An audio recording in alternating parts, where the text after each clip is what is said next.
ವರ್ಷದ ಕೊನೆ ಹಾಗೂ ರಜಾ ದಿನ ಹಿನ್ನೆಲೆ ಮಂತ್ರಾಲಯ ರಾಘವೇಂದ್ರ ಸ್ವಾಮಿ ಮಠಕ್ಕೆ ಭಕ್ತರ ದಂಡೆ ಹರಿದು ಬರ್ತಾ ಇದೆ. ಕ್ರಿಸ್ಮಸ್ ರಜೆ ಹಾಗೂ ಗುರುರಾಯರ ವಾರವಾದ್ದರಿಂದ ನಿನ್ನೆ ಮಠದ ಆವರಣ ಭಕ್ತರಿಂದ ತುಂಬಿ ತುಳುಕಿದೆ.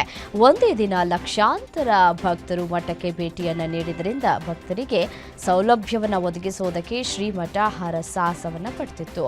ಶ್ರೀಮಠದ ರೂಮ್ಗಳು ಭರ್ತಿಯಾಗಿದ್ದು ಜನವರಿ 15ರವರೆಗೆ ಯಾವುದೇ ರೂಮ್ಗಳು ಲಭ್ಯ ಇರುವುದಿಲ್ಲ ಅಂತ ಮಠದ ಆಡಳಿತ ಮಂಡಳಿ ತಿಳಿಸಿದೆ.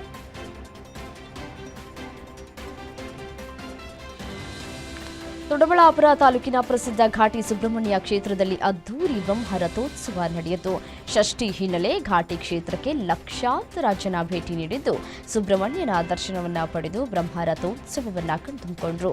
700ಕ್ಕೂ ಅಧಿಕ ಪಿಸಿ ಮತ್ತು 200 ಹೋಮ್ ಗಾರ್ಡ್ಗಳು ಸೇರಿ ಒಟ್ಟು 1000 ಜನ ಪೊಲೀಸರಿಂದ ಘಾಟಿಯಲ್ಲಿ ಭದ್ರತೆಗೆ ನಿಯೋಜನೆಯನ್ನ ಕೂಡ ಮಾಡಲಾಗಿತ್ತು.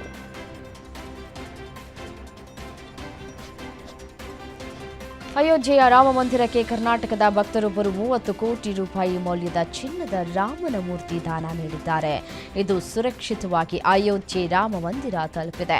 ಮಂದಿರದ 2ನೇ ವಾರ್ಷಿಕೋತ್ಸವದ ವೇಳೆ ಇದನ್ನು ಅನಾವರಣ ಮಾಡಲಾಗುತ್ತೆ ಅಂತ ದೇವಾಲಯದ ಆಡಳಿತ ಮಂಡಳಿಯವರು ತಿಳಿಸಿದರು. ಚಿನ್ನ, ಬೆಳ್ಳಿ ಹಾಗೂ ವಜ್ರ ವೈಢೂರ್ಯಗಳಿಂದ ಕೆತ್ತಲಾದ ಈ ವಿಗ್ರಹವು 10 ಅಡಿ ಎತ್ತರ ಹಾಗೂ 8 ಅಡಿ ಅಗಲವಿದ್ದು ಸುಮಾರು 800 ಕೆಜಿ ತೂಕವಿದ್ದು ದಕ್ಷಿಣ ಭಾರತದ ವಿಶಿಷ್ಟ ಶಿಲ್ಪಕಲಾ ಶೈಲಿಯಲ್ಲಿ ತಯಾರಾದ ಈ ಪ್ರತಿಮೆಯನ್ನ ಅಯೋಧ್ಯೆಗೆ ತರಲಾಗಿದ್ದು ಡಿಸೆಂಬರ್ 29ರಿಂದ ಜನವರಿ 2ರವರೆಗೆ ನಡೆಯಲಿರುವಂತಹ ರಾಮಲಲ್ಲ ಪ್ರಾಣ ಪ್ರತಿಷ್ಠಾಪನೆಯ 2ನೇ ವಾರ್ಷಿಕೋತ್ಸವದ ಸಂದರ್ಭದಲ್ಲಿ ಇದನ್ನು ಲೋಕಾರ್ಪಣೆ ಮಾಡುವ ಸಾಧ್ಯತೆ ಇದೆ.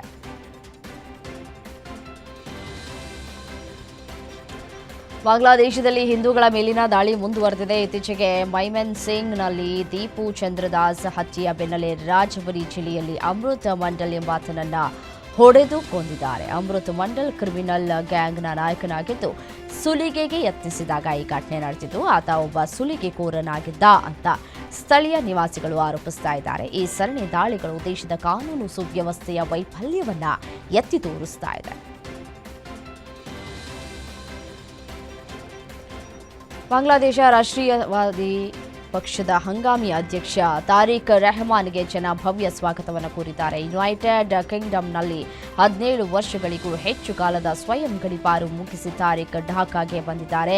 ಯೂನಸ್ ನೇತೃತ್ವದ ಮಧ್ಯಂತರ ಸರ್ಕಾರ ರಾಜೀನಾಮೆ ಪರ್ವದಿಂದ ಅಸ್ಥಿರಗೊಂಡಿರುವುದರಿಂದ ಹಿಂಸಾಚಾರದ ನಡುವೆ ದೇಶದಲ್ಲಿ ಸಾರ್ವತ್ರಿಕ ಚುನಾವಣೆ ನಡೆಯಲಿಕ್ಕಿದೆ.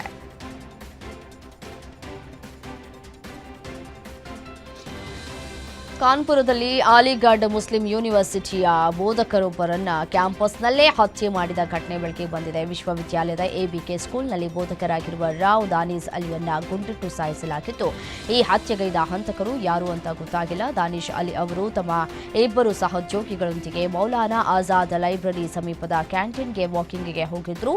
ಆಗ ಬೈಕ್ನಲ್ಲಿ ಬಂದ 2 ಅಪರಿಚಿತ ವ್ಯಕ್ತಿಗಳು ಗುಂಡನ್ನ ಹಾರಿಸಿ ಪರಾರಿಯಾಗಿದ್ದಾರೆ.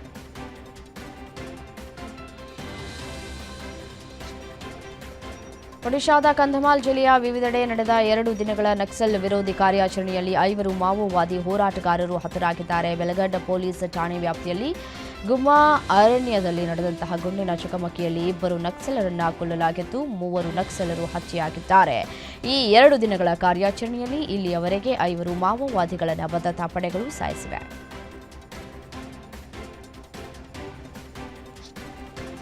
ರಾಹುಲ್ ಗಾಂಧಿ ಮತ್ತು ಸಚಿವ ಅಶ್ವಿನಿ ವೈಷ್ಣವ್ ಮಧ್ಯೆ ಕರ್ನಾಟಕದಲ್ಲಿ ಉದ್ಯೋಗ ಸೃಷ್ಟಿ ವಿಚಾರದಲ್ಲಿ ಕ್ರೆಡಿಟ್ ವಾರ್ ನಡೆದಿದೆ. ಕರ್ನಾಟಕದಲ್ಲಿ ಘಟಕ ತೆರೆದ 8-9 ತಿಂಗಳಲ್ಲಿ 30,000 ಮಂದಿಗೆ ಉದ್ಯೋಗ ನೀಡಿದ ಸುದ್ದಿಯನ್ನು ರಾಹುಲ್ ಗಾಂಧಿ ಇದು ಕರ್ನಾಟಕ ಮಾದರಿ ಅಂತ ಬರೆದಿದ್ರು. ಈ ಪೋಸ್ಟ್ಗೆ ಅಶ್ವಿನಿ ವೈಷ್ಣವ್ ಪ್ರತಿಕ್ರಿಯಿಸಿ ಪ್ರಧಾನಿ ಮೋದಿ ಮೇಕ್ ಇನ್ ಇಂಡಿಯಾ ಕಾರ್ಯಕ್ರಮದ ಯಶಸ್ಸನ್ನು ಒಪ್ಪಿಕೊಂಡಿದ್ದಕ್ಕಾಗಿ ರಾಹುಲ್ ಗಾಂಧಿಗೆ ಧನ್ಯವಾದಗಳು. ಹಾಗೆಯೇ ನಮ್ಮ ಪ್ರಧಾನಿಯವರ ದೃಷ್ಟಿಕೋನವನ್ನು ನಾವು ಕಾರ್ಯಗತಗೊಳಿಸ್ತಾ ಇದ್ದಂತೆ ನಾವು ಉತ್ಪಾದಕ ಆರ್ಥಿಕತೆಯಾಗ್ತಾ ಇದ್ದೇವೆ ಅಂತ ಹೇಳಿ ಬರೆದು ಟಾಂಗ್ ಅನ್ನು ನೀಡಿದ್ದಾರೆ.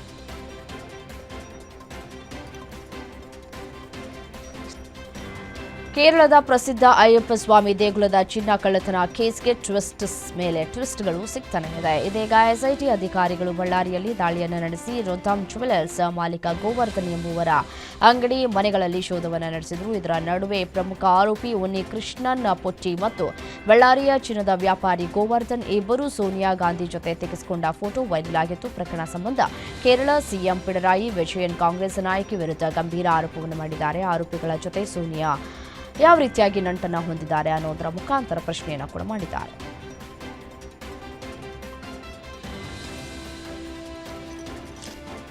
ಮತ್ತೊಂದು ಕಡೆ ಪ್ರಪಂಚದಾದ್ಯಂತ ನೋಡಿ ಕ್ರಿಸ್ಮಸ್ ಸಂಭ್ರಮದಿಂದ ಆಚರಿಸ್ತಾ ಇರುವಂತಹ ಹೊತ್ತಲ್ಲಿ ದುಷ್ಕರ್ಮಿಗಳ ಗುಂಪೊಂದು ಏಕಾಏಕಿ ದಾಳಿಯನ್ನು ನಡೆಸಿದೆ.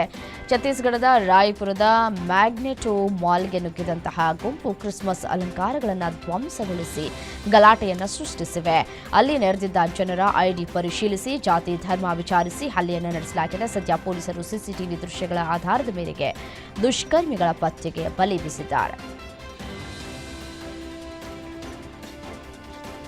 ಸಾರಿಗೆ ಬಸ್ನ ಟೈರ್ ಸ್ಫೋಟಗೊಂಡು 2 ಕಾರಿಗೆ ಡಿಕ್ಕಿ ಹೊಡೆದ ಪರಿಣಾಮ 7 ಮಂದಿ ಸಾವಿಗೀಡಾದ ಘಟನೆ ತಿರುಚಿರಾಪಳ್ಳಿ ಚೆನ್ನೈ ಹೆದ್ದಾರಿಯಲ್ಲಿ ನಡೆದಿದೆ. ಬಸ್ ತಿರುಚಿರಾಪಳ್ಳಿಯಿಂದ ಚೆನ್ನೈಗೆ ತೆರಳುತ್ತಾ ಇತ್ತು. ತಿತ್ತಕುಡಿ ಸಮೀಪ ಬಸ್ ಟೈರ್ ಸ್ಫೋಟದಿಂದ ಡಿವೈಡರ್ ದಾಟಿ ಎದುರಿನಿಂದ ಬರ್ತಾ ಇದ್ದಂತಹ ಕಾರುಗಳಿಗೆ ಡಿಕ್ಕಿ ಹೊಡೆದಿದೆ. 7 ಮಂದಿ ಸಾವನ್ನಪ್ಪಿದ್ದು ಹಲವರು ಗಾಯಗೊಂಡಿದ್ದಾರೆ. ಗಾಯಾಳುಗಳಿಗೆ ಚಿಕಿತ್ಸೆಯನ್ನು ನೀಡಲಾಗ್ತಾ ಇದೆ.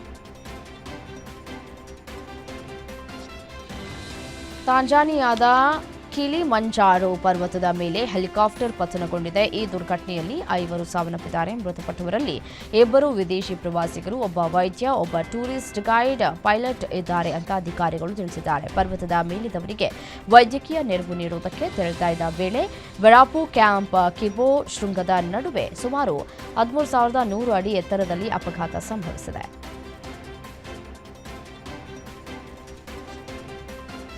ಮೀರತ್ನ ಮಾವಾನಾದಲ್ಲಿ ಆಘಾತಕಾರಿ ಘಟನೆಯೊಂದು ಬೆಳಕಿಗೆ ಬಂದಿದೆ. ದುಷ್ಕರ್ಮಿಗಳು ಪೊಲೀಸ್ ಮೇಲೆಯೇ ಏಕಾಏಕಿ ಹಲ್ಲೆ ನಡೆಸಿದ್ದಾರೆ. ಕಾನ್ಸ್ಟೇಬಲ್ ಅನ್ನು ಥಳಿಸಿ ಪಿಸ್ತೂಲ್ ಕಸಿದುಕೊಳ್ಳಲಾಗಿದೆ. ಈ ವೇಳೆ ಸಹಾಯಕ ತಂಡದಿಂದ ಪೊಲೀಸ್ ಅಧಿಕಾರಿಯನ್ನ ರಕ್ಷಿಸಲಾಗಿದ್ದು 3 ಕಿಡಿಗೇಡಿಗಳನ್ನು ಬಂಧಿಸಲಾಗಿದೆ.